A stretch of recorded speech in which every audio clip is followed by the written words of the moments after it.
Sa iba pang balita, arestado ng kanilang mga kabaro ang 2 pulis matapos na mag-amok at manggulo sa isang bar sa Quezon City. Balitang hatid ni Dan Villegas. Arestado ang 2 tauhan ng pulisya matapos itong manggulo sa loob ng isang bar sa Quezon City. Nangyari ang insidente madaling araw ng Miyerkules sa loob ng isang bar sa Commonwealth Avenue, Barangay Holy Spirit sa nasabing lungsod. Base sa inisyal na investigasyon ng mga otoridad, off-duty at nasa impluwensya ng alak ang 2 pulis kung saan nag-umpisa ang gulo. Nakasira rin ng mga kagamitan ng 2 sa loob ng nasabing bar. Dahil sa nangyari, maraming nagreklamo sa 2 na agad namang nirespondihan ng kapulisan.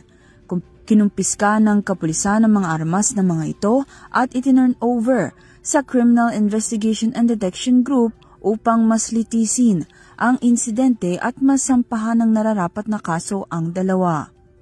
Para sa UrTV News, Dan Villegas sumasaludo sa bawat Pilipino.